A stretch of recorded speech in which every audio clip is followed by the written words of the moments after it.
Father blood, mother blood same group అయినా కూడా problem అవుతుంది ప్రెగ్నెన్సీలోనే. Is it right? యాక్చువల్లీ అది సేమ్ గ్రూప్ ఉంటే we are very happy. Okay. Actually problem ఎక్కడ వస్తుంది అంటే మదర్ నెగటివ్ గ్రూప్ ఉండి ఫాదర్ పాజిటివ్ గ్రూప్ ఉన్నప్పుడు మదర్ది బ్లడ్ పాజిటివ్ బ్లడ్ సెల్స్ని డిస్ట్రాయ్ చేస్తుంది. సో ఇన్ కేస్ బేబీ కడుపులో ఉన్న బేబీ పాజిటివ్ బ్లడ్ గ్రూప్ ఉంటే the mother's body starts destroying the blood cells of the baby. అమ్మ. సో బేబీకి బ్లడ్ తగ్గుతూ పోతుంది.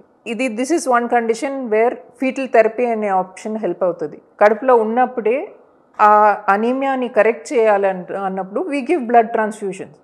నిన్ననే ఒక ప్రొసీజర్ చేసినాము. సో బేబీది లివర్లో ఉండే బ్లడ్ వెసల్లో వీ పుట్ లైక్ హౌ మనకు బ్లడ్ ఎట్లా ఎక్కిస్తాము, we put a needle in to the liver in to the blood vessel of the baby and blood మనం వీ హ్యావ్ బ్లడ్ స్పెషల్గా ప్రిపేర్ చేసి ఓ నెగటివ్ బ్లడ్ని ట్రాన్స్ఫ్యూజ్ చేస్తాం. ఎంత age baby అండి లోపల ప్రెగ్నెంట్తో ఉంది? 16 వీక్స్ తర్వాత వీ కెన్ డూ డిపెండింగ్. అది మానిటర్ చేస్తాం. అనీమియా క్రిటికల్ అయ్యి ఒక సర్టన్ థ్రెషోల్డ్ ఎక్సీడ్ అయినప్పుడు ట్రాన్స్ఫ్యూషన్స్ ఇస్తాం. ఈ ట్రాన్స్ఫ్యూషన్స్ ఇచ్చేది బేబీది full term pregnancy 8 months 9 months cross చేయాలి. Just we are getting them across. దాని తర్వాత బేబీ డెలివరీ అయ్యి బయటికి వస్తుంది. సో బేబీది బ్లడ్ మదర్ది బ్లడ్ కాంటాక్ట్లో ఉండదు. ఆ కండిషన్ కరెక్ట్ అవుతుంది. అంటే సర్వెక్స్ నుంచే మీరు చేసేది లేకపోతే పొట్ట మీద నుంచి చేస్తాం. So it's like putting an injection on the tummy, uterus లోపల పోయి బేబీది లివర్ లోపల పోయి బేబీది ఆ బ్లడ్ వెసల్కి బ్లడ్ ఎక్కిస్తాం. ఇదంతా అనెస్థీషియాలో జరుగుతుందా? ఎస్. అనెస్థీషియా మరి ఫీటల్ ప్రొసీజర్స్ చాలా ప్రొసీజర్స్ లోకల్ అనెస్థీసియాలో జరుగుతుంది. సో నేను ఇప్పుడు చెప్పినది it is not something that is done operation థియేటర్లో పెద్ద ప్రొసీజర్ లాగా కాదు. లోకల్ అనెస్థీసియా ఇచ్చి చేస్తాం. మీరు మీ ప్రాక్టీస్ స్టార్ట్ చేసినప్పటి నుంచి ఇప్పటి వరకు మీరు ఎక్కువ చూసిన కేసెస్ ఎందులో వచ్చాయంటారు? ఏ ప్రాబ్లంతో ఎక్కువ మంది వచ్చారు? మన కంట్రీలో అబ్నార్మాలిటీస్ అనేది 100 ప్రెగ్నెన్సీస్ తీసుకుంటే అట్లీస్ట్ 3 to 4 వస్తాయండి. అండ్ దాంట్లో most common is spinal or neural tube defects and heart defects. ఇవి చాలా కామన్ అండి. అండ్ నెక్స్ట్ దాని తర్వాత you have cleft lip, cleft palate. అది వాళ్ళు చాలామంది అది ఎక్లిప్స్ వల్ల అంటారు. బట్ అది it is at the time of formation, ఆ ఎంబ్రియోది డెవలప్మెంట్ అప్పుడు జరిగే ప్రాబ్లమ్స్. అంతే, గ్రహణం వల్ల కాదు. డెఫినెట్లీ. కానీ ఇప్పుడు దానికి ఎంత సర్జరీ చేసినా బట్ ఆ ప్లేస్ అంత రికవరీ అయితే పెద్దగా. ప్యాలెట్ ఇప్పుడు మ్యాక్సిలోఫేషియల్ సర్జరీస్ కూడా చాలా ఇంప్రూవ్ అయినాయి. సో ఇక్కడ అగైన్ ఆ సివియరిటీ మనం అసెస్ చేయొచ్చు. ఆ పోస్టీరియర్ ప్యాలెట్ ఎట్లా ఉంది. సపోజింగ్ ఇట్స్ లిప్ మాత్రం ఉంటే it is the best. It is just one small surgery, baby absolutely normal ఉంది. యా, దట్ ఈస్ కాల్డ్ గ్రహణం మొర్రి. యాక్చువల్లీ గ్రహణం మొర్రికి కొంత వాయిస్ కూడా కొంచెం డిఫరెంట్గా ఉండే అవకాశం ఉంటుంది కదా. అదే ఇప్పుడు మన లోపల మౌత్ లోపల పైన there is a bone, the palate bone. దాంట్లో ఓపెనింగ్ ఉండి బ్యాక్ సైడ్ ఆ థ్రోట్ వరకు ఓపెనింగ్ ఉంటే అది కరెక్షన్, స్టేజ్డ్ కరెక్షన్ అవసరం ఉంటుంది. సో దానికి స్పీచ్ ట్రైనింగ్ కావాలి. యూనిట్ ఇయర్ ఇన్ఫెక్షన్స్ వచ్చే అవకాశం ఉంది. Feeding the baby is very difficult. ఈ condition is something where counselling makes a lot of difference. వాళ్ళకి ఏ స్టేజ్లో ఏం చేయాలి, ఏం సర్జరీస్ అవసరం ఉంటుంది, వాళ్ళు ఎట్లా హ్యాండిల్ చేయాలి, అవి అన్నీ that counselling and guidance is very important. కానీ ఇన్ కేస్ సపోజ్ ఇది హెరిడిట్, ఇది కూడా వాళ్ళ జీన్స్లో ఉండే అవకాశం ఉందిగా. కమింగ్ డేస్లో ఏ జనరేషన్లో అది బయటకు వస్తుందో మనం చెప్పలేం కదా. సో నథింగ్ ఈజ్ అది కొత్తగా ఫామ్ అయ్యే అవకాశం లేదు. మీనింగ్ ఇప్పుడు బేబీది ఆర్గన్స్ ఫార్మేషన్, బేబీది development, most of the organ formations 9-10 weeks లోపల అయిపోతుంది. చాలా వరకు ఇట్లాంటి ప్రాబ్లమ్స్, ఈ క్లెఫ్ట్ లిప్ ప్యాలెట్ అవన్నీ ఆ స్టేజ్లో ఫామ్ అవుతుంది. నార్మల్గా ఉండి తర్వాత అది క్లెఫ్ట్ లిప్ వచ్చే అవకాశం లేదు. సో మీరు 5th monthలో చూసి నార్మల్ అన్నప్పుడు తర్వాత వచ్చే అవకాశం చాలా తక్కువ. Know what I mean to say, ఇప్పుడు సపోజ్ ఈ ప్రెగ్నెన్సీలో ఈ బాబుకో పాపకో అలా గ్రహణం మొర్రి వచ్చి ఉంటే మళ్ళీ అదే ప్రాబ్లము నెక్స్ట్ జనరేషన్స్కి రాదు అని మనం చెప్పలేం కదా. చెప్పలేము. అందుకే మనం స్క్రీనింగ్ చేసేది కదా. My God, mother and father బాగున్నారు, బట్ స్టిల్ మనం స్కాన్ చేస్తాము, ప్రతి ఒక్క పార్ట్ని చెక్ చేస్తాము. బికాజ్ మనం ప్రెడిక్ట్ చేయలేము ఎక్కడ ఏం మిస్ అవుతుంది, ఏం ప్రాబ్లం వస్తుంది అనేది మనం చెప్పలేము. లోపల ఏం కెమికల్ రియాక్షన్ జరుగుతుందో మనకు తెలీదు. సో మీకు అనిపించింది ఎప్పుడన్నా ఇంత సైన్స్ డెవలప్ అయినా, మీరు ఇంతమంది డాక్టర్లు ఎన్నో ఏమంటారు స్పెషలైజేషన్స్ ఉన్నా కూడా nothing is in our hand ఏమో అని అనిపిస్తుంది. నేచర్ ఈజ్ వెరీ పవర్ఫుల్ అండి. It is all pervading. And నేచర్లో మిస్టేక్స్ అవుతే some of them can be so drastic, so mind blowing. I don't know, మీరు వినింటారేమో, there is a condition called fetus in feto. That is, ఒక fetus ఉంటుంది, ఇంకొక fetus ఆ fetus లోపల develop అవుతుంది. Oh my God. ఆ పుట్టినప్పుడు it will be like a tumour, or the baby will have 4 hands 4 legs అవి అన్నీ. ఇట్లా అంటే this is where nature can go very wrong also. అది మనం కంట్రోల్ చేయలేము, మనం ప్రెడిక్ట్ చేయలేము. Sometimes we are only there to see what is there, we cannot always correct it. Once lady pregnant అయిన తర్వాత ఎలాంటి లక్షణాలని, ఎలాంటి సైన్స్ని నెగ్లెక్ట్ చేయకూడదు? ఈ క్వశ్చన్ అది వాళ్ళది స్టేజ్ ఆఫ్ ప్రెగ్నెన్సీ బట్టి ఉంటుందండి. ఇప్పుడు మనం ఎర్లీ ప్రెగ్నెన్సీ తీసుకుంటే ఈ ఫస్ట్ 3 monthsలో ఇంపార్టెంట్గా వాళ్ళకి బ్లీడింగ్, స్పాటింగ్ ఏదైనా ఉంటే అది నెగ్లెక్ట్ చేయకూడదు. వేవ్స్, క్రాంప్స్ అంటారు. If it is coming waves లాగా రిపీటెడ్ సైకిల్స్ లాగా క్రాంప్స్ వస్తుంది అన్నప్పుడు డాక్టర్ని కలవడం మంచిది. And little later 4th 5th month అప్పుడు ఎక్సెస్ వెజైనల్ డిశ్చార్జ్, తెల్లబట్ట అంటారు, ఇగ్నోర్ చేస్తారు. Correct. It is not okay. అది ఇన్ఫెక్షన్ కావచ్చు, లేదంటే ఆ సర్విక్స్ వీక్నెస్ వల్ల ఎక్సెస్ డిశ్చార్జ్ అయ్యి ఆ ప్రెగ్నెన్సీ ఎక్స్పెల్ అయ్యే అవకాశం ఉంది. సో అది ఇగ్నోర్ చేయకూడదు. సేమ్ బ్లీడింగ్ ఇస్, ప్రెగ్నెన్సీ అప్పుడు బ్లీడింగ్ ఎప్పుడు అయినా కూడా you must not ignore it. And pregnancy later స్టేజెస్లో ఇంపార్టెంట్ బేబీది మూవ్మెంట్స్. బేబీది కదలడం ఒక 5 to 6 hours అనిపించట్లేదు అన్నప్పుడు it is better to check. Of course first మనం ఏదైనా తాగమంటాము, పడుకొని అబ్జర్వ్ చేయమంటాము, కానీ అప్పుడు కూడా మూవ్మెంట్ లేనప్పుడు ఒకసారి చెక్ చేయడం better. And later stages of ప్రెగ్నెన్సీలో మదర్ది BP is important, diabetes is important. So అట్లా ఉన్నప్పుడు sudden headaches, blurring of vision, sudden vomiting, stomach pains అట్లా ఉన్నప్పుడు అవి immediate, those are emergency signs. Leakage of fluid, ఇవి అన్నీ they are absolute emergency signs. అట్లా ఉన్నప్పుడు they need to reach hospital. కానీ ఇదే ఫిటల్ మెడిసిన్ ఒక 15-20 ఏళ్ల క్రితం కనుక బాగా అవేర్నెస్ ఉంటే, నేను ఎంతమంది పిల్లల్ని చూసాను, 2 బాడీలు కలిసిపోయి పుట్టిన పిల్లలు ఉన్నారు, 2 తలలు 2 జాయింట్గా పుట్టిన పిల్లలు ఉన్నారు. మనం సెపరేట్ చేస్తే ఎవరో ఒకళ్ళు పోయే అవకాశం ఉంటుంది. అది దాంట్లో కూడా చాలా టైప్స్ ఉన్నాయి. దీనికి most important is early detection అండి. ఇది ఆ ప్రెగ్నెన్సీ కన్ఫర్మ్ అయ్యి within a few weeks identify చేయొచ్చు. Like within a week or 10 days మనం ఐడెంటిఫై చేయొచ్చు. సో అట్లా ఇంత సివియర్గా ఇట్లాంటి మేజర్ ప్రాబ్లమ్స్ ఉన్నప్పుడు దెన్ పేరెంట్స్కి ఆప్షన్ ఇవ్వచ్చు మనము. ఇన్స్టెడ్ ఆఫ్ ఫుల్ టర్మ్ అయ్యి ప్రెగ్నెన్సీ అడ్వాన్స్ అయ్యే వరకు వెయిట్ చేయాల్సిన అవసరమే లేదు. అనవసరంగా పుట్టించి వాళ్ళని ఇబ్బంది పెట్టి వీళ్ళు ఇబ్బంది పెడతారు, వాళ్ళని ఇబ్బంది పెడతారు. అండ్ ఇవి అన్నీ అట్ ద లేటెస్ట్ 7-8 weeks లోపల దీస్ ఆ కండిషన్స్ డయాగ్నోస్ చేయాలి. బికాజ్ ఇవి అన్నీ మేజర్ ప్రాబ్లమ్స్ అండి. అబ్సల్యూట్లీ. ఇప్పుడు ప్రెజెంట్ మన మెషిన్స్ రెజల్యూషన్ అంతా చాలా అడ్వాన్స్డ్ ఉంది. ఇప్పుడు అట్ ప్రెజెంట్ యోధాలో మనం వాడే మెషిన్ ఎక్స్పర్ట్ 22 అంటాము, జీఈది మెషిన్ ఈజ్ అబౌట్ 3 crores. నా rest of the setting is not that expensive.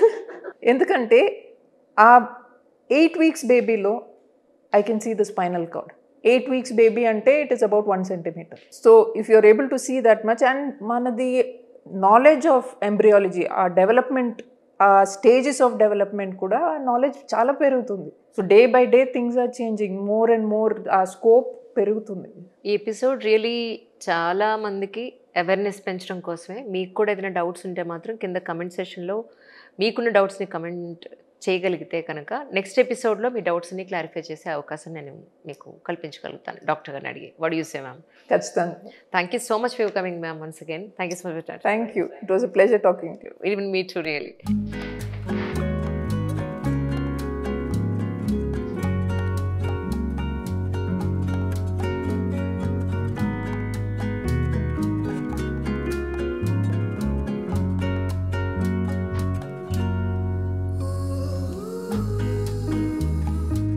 అందరికీ నమస్కారం అండి. ప్రస్తుతానికి నేను యోధా ఫెటల్ మెడిసిన్ అండ్ జినోమిక్స్కి వచ్చేసాం. అంటే దీనికి సంబంధించిన ఇన్ఫర్మేషన్ ఆల్రెడీ ప్రీవియస్ ఇంటర్వ్యూలో కొంత డిస్కషన్ చేయడం జరిగింది. ఈ రోజున డైరెక్ట్గా ఇక్కడ హాస్పిటల్కి వచ్చి ఎగ్జాక్ట్లీ ఎలాంటి వ్యక్తులకు ఇక్కడికి రావాల్సిన అవసరం ఉంటుంది, వీళ్ళు ఎలాంటి ట్రీట్మెంట్స్ ఇస్తారు అనేది డాక్టర్ గారిని అడిగి మళ్ళీ తెలుసుకుందాం. Nice meeting you ma'am. ఆ రోజు ఇంటర్వ్యూలో మీరు డీటెయిల్డ్గా చాలా వివరంగా చెప్పారు. అయితే ఈరోజు ఇక్కడికి రావడానికి మెయిన్ రీజన్ ఏంటి అంటే, జనరల్గా ఎలాంటి పేషెంట్స్ మీ దగ్గరికి వస్తారు, ఏ సమస్యల మీద, ఆ సమస్యలకి ఇక్కడ మీరు ఏం చేస్తారు అనేది ఒకసారి డీటెయిల్గా మా వ్యూవర్స్ అందరికీ చెప్దామని. ఓకే, సో యాక్చువల్లీ ఇక్కడ చాలా మంది ఇక్కడ వచ్చే వాళ్ళు చాలా హై రిస్క్ పేషెంట్స్ ఉంటారు. కొంతమంది వస్తారు అన్ఎక్స్పెక్టెడ్గా ఏదైనా ఫైండింగ్స్ ఉంటాయి. సో ఇక్కడ వచ్చిన తర్వాత వాళ్ళు హై రిస్క్ అయిపోతారు. సో ఫర్ ఎగ్జాంపుల్ ఇప్పుడు జస్ట్ ఇప్పుడే ఒక కేసు చూసినాము. ఓకే, యాక్చువల్లీ ఈ ఎంటైర్ స్కాన్ చేసేటప్పుడు అన్ని నార్మల్ ఉండింది. ఓకే, సో బేబీది కంప్లీట్ ఎగ్జామినేషన్ అప్పుడు కంప్లీట్ గా నార్మల్ ఉండింది. లాస్ట్ లో we did scan to check the cervix. So ఇక్కడ కనిపించేది ఇది గర్భసంచిది అందరం. మీకు ఇక్కడ లైట్ గా ఒక ఇది కనిపిస్తుంది కదా, అవును, అది actually it is fluid inside. గర్భసంచి ఇది మౌత్ ఓపెన్ అయ్యి ఇక్కడ మీకు కనిపిస్తుంది. సో ఆ fluid is actually draining out. Oh my god. So ఈ ఎంటైర్ ఇది ఓపెన్ ఉంది. సో ఆ ఉమ్మనీరు అనేది బయట లోవర్ లిమిట్ వరకు వచ్చేసింది. ఇది ఎప్పుడైనా రప్చర్ అయ్యి మిస్క్యారేజ్ అయ్యే అవకాశం ఉంది. ఇప్పుడు ఇమ్మీడియట్ గా దీనికి స్టిచ్ వేయాలి అండ్ ఇమ్మీడియట్ గా యాంటీబయాటిక్ స్టార్ట్ చేస్తే they stand a chance. And ఈ లేడీకి ఆల్రెడీ ప్రీవియస్ ప్రెగ్నెన్సీలో she's already had this experience. 5.5 months complete అయిన తర్వాత it's a very painful experience. So ఇక్కడ fortunately we were able to detect at a stage which is early. So మనం ఏదైనా చేయొచ్చు ఈసారి. సో ట్రై చేస్తాం. జనరల్గా ఇలాంటి పేషెంట్ కి ఇందాక మీరు అన్నారు ఒకటి, ఆ ఫ్లూయిడ్ బయటకు వెళ్లకుండా ఆపడం. మీరు వినింటారు సడన్ గా ఫ్లూయిడ్ పడిపోయింది అని, మిస్క్యారేజ్ అయింది అంటారు. ఇదే అది. స్లోగా స్టార్ట్ అవుతుంది కానీ మనం గుర్తించలేం. పేషెంట్ కి ఏం కంప్లైంట్స్ లేదు, కంఫర్టబుల్ గా ఉన్నారు, వాళ్ళు తెలియకుండా ఇట్లా అన్ని ఎగ్జామిన్ చేసి ప్రీవియస్ హిస్టరీ వల్ల చూసినప్పుడు ఇది డిటెక్ట్ అయింది. కానీ జనరల్గా కన్సీవ్ అయిన తర్వాత గైనకాలజిస్ట్ దగ్గరికే వెళ్తారు కదా, వాళ్ళు మీ వరకు వచ్చారంటే ఖచ్చితంగా ప్రీవియస్లీ వాళ్ళకి కొన్ని బ్యాడ్ ఎక్స్పీరియన్సెస్ జరిగి ఉండాలి, మెడికల్ హిస్టరీ కొంత ఉండాలి. అదర్వైజ్ మీరు జస్ట్ ఇంపార్టెంట్ స్కాన్స్ కి వస్తారు, రిస్క్ ఫ్యాక్టర్స్ లేదంటే కూడా just to be on the safer side అని they get it done properly. So అట్లాంటి వాళ్ళు ప్రికాషనరీగా చేస్తారు. And sometimes we do get to identify issues. So in depth what is going on అనేది తెలియాలి అని అంటే ఇలాంటి స్కాన్స్ మీ ఇలాంటి ఎక్స్పర్టైజ్ పర్సన్స్ దగ్గర అయితే exactly what is going on, yeah there is a lot of difference of course. And more over ఇప్పుడు జనరల్గా బయట స్కాన్స్ అప్పుడు బ్లాడర్ ఫుల్ ఉండాలి అని అంటారు కదా, ఇక్కడ మీ దగ్గర కూడా అంతేనా? నో, నా పాలసీ ఈస్ డిఫరెంట్. ప్రెగ్నెంట్ అంటే ప్లీజ్ ఎంప్టీ యువర్ బ్లాడర్. ఎందుకంటే ఎర్లీ ప్రెగ్నెన్సీ అన్నప్పుడు జనరలీ వాళ్ళు బ్లాడర్ ఫిల్ చేసి పైన నుంచి చూస్తారు. ఆ పిండం 1 millimeter 2 millimeter ఉంటుంది. అది మేము పైన నుంచి చూసేటప్పుడు it is like searching in a hair stack. దానికన్నా I would rather empty the bladder. వెజైనల్గా చూస్తే దట్ 1 millimeter నాకు దాంట్లో I will be able to identify whether head end ఏది, దాంట్లో హార్ట్ బీట్ ఎక్కడ ఉంది, నాకు క్లియర్గా కనిపిస్తుంది. రైట్. చాలా మంది హార్ట్ బీట్ వచ్చిందా లేదా, వస్తుందా, స్టాప్ అయిందా, ఈ కన్ఫ్యూజన్ ఈజ్ ఇటర్నల్. సో ఇట్లాంటి ప్రాపర్గా క్లియర్గా చూస్తే కన్ఫ్యూజన్ ఇలా patients is happy, we are also confident. అలా అయితే మా అబ్బాయి పుట్టినప్పుడు మీరు ఇక్కడ ఉంటే చాలా బాగుండేది. ఎందుకో చెప్తాను, నాకు బాగుండేది. ఎందుకంటే ప్రెగ్నెంట్ కన్సీవ్ అయినప్పటి నుంచి రిబ్ పెయిన్ హెవీగా ఉండింది. ఎందుకు రిబ్ పెయిన్ వస్తుంది అనేది ఎవ్వరూ డయాగ్నోసిస్ చేయలేదు. తర్వాత 2-3 years తర్వాత అర్థమైంది ఏంటంటే vitamin D and D3 was 0 totally. Okay, అది ఎవరు డయాగ్నోసిస్ చేయలేదు when I was pregnant. And moreover delivery అయిన తర్వాత మా బాబు బ్లూ బేబీగా పుట్టాడు. Okay, so PDA ducts close అవ్వలేదండి అన్నారు. అవును, అది అట్లాంటి కేసెస్ చాలా వస్తాయి. సో అది ఇప్పుడు ఈజీగా మీరు గుర్తించగలుగుతారా ఇన్ కేస్ PDA డక్ట్స్ ఒకవేళ క్లోజ్ అవ్వకపోయి ఉంటే? ప్రెగ్నెన్సీ అప్పుడు కొన్ని ఛానల్స్ ఓపెన్ ఉంటాయి. మీరు చెప్పిన PDA, ఫొరామెన్ ఓవెల్, అవి అన్ని పొట్టలో ప్రెగ్నెంట్ ఉన్నప్పుడు అవి ఖచ్చితంగా ఓపెన్ గా ఉండాలి. పుట్టిన తర్వాత around 72 or that is 3 days 4 days తర్వాతనే అవి అన్ని క్లోజ్ అవుతాయి. కానీ మనం స్కాన్ చేసేటప్పుడు వీ కెన్ ఐడెంటిఫై దానికి ఏదైనా ప్రెషర్ ఎక్కువ ఉందా, సైజ్ ఎక్కువ ఉందా, దానివల్ల క్లోజ్ అవ్వకుండా ఉండే ఛాన్సెస్ ఉన్నాయా, అట్లాంటిది మనం కొంచెం చూడొచ్చు. బట్ అండ్ ఎస్పెషల్లీ మీరు బ్లూ బేబీ ఉన్నప్పుడు నాకు సమ్టైమ్స్ కార్డియాక్ డిఫెక్ట్స్ ఉంటాయి. అది మనం సరిగా ఎగ్జామిన్ చేసి small defects they make a difference in to the life of the child. కానీ we should be able to see those defects. Correct. That is where ఆ technology అనేది that is where it helps us. He's 100% perfectly right now. కాకపోతే ఏంటంటే PDA హార్ట్లో లంగ్స్లో కూడా ఈ holes ఉన్నాయి అన్నది చెప్పినప్పుడు ఒక సర్జరీకి వెళ్దామన్నారు. వెళ్దామని అంతా ప్లాన్ చేసిన తర్వాత ఒక 15 days తర్వాత ఆటోమేటిక్గా క్లోజ్ అయిపోయాయి. సో బట్ కానీ డాక్టర్ సెడ్ 1 year వరకు బాబుది హార్ట్ బీట్ చూసుకోండి, ఏడవకుండా చూసుకోండి, ఇన్ఫెక్షన్స్ అవ్వకుండా. అది కూడా వాడు బ్రీత్ లాక్ చేసేవాడు ఏడ్చేటప్పుడు. అలా ఉండిపోతే వాడు కలర్ మారిపోతూ ఉండేవాడు. సో అదొకటి 1 year వరకు అసలు కంటి మీద నిద్ర ఉండేది. Experience, very scary. అప్పుడే నా కళ్ళకి సైట్ కూడా వచ్చింది. సో మా కోసం ఇంకొక కేసు ఏదైనా చూపించగలుగుతారా? ఇది ఒక patient we had seen about 2-3 days ago. Okay. So ఈ పేషెంట్ అన్ని నార్మల్ అని they came regular scan 16 weeks అయింది ప్రెగ్నెన్సీ, దట్ మీన్స్ 4 months అయింది. ఓకే. కానీ వాళ్ళు దేవర్ యాంగ్షియస్, ఏదో చెక్ చేసుకోవాలి అని వాళ్ళకి అనిపించింది, వచ్చినారు. సో ఇక్కడ వీఆర్ యాక్చువల్లీ లుకింగ్ అట్ బేబీకి గర్భసంచికి పోయే బ్లడ్ ఫ్లో చెక్ చేస్తున్నాం. ఓకే. సో ఇక్కడ చూస్తూనే you see compare to this tip ఇక్కడ బ్లడ్ ఫ్లో చాలా తక్కువ ఉంది. సో ప్రెషర్స్ చాలా ఎక్కువ ఉంది, విచ్ ఇస్ వై బేబీకి ఆ మాయాకి బ్లడ్ సరిగా అందట్లేదు. ఓకే.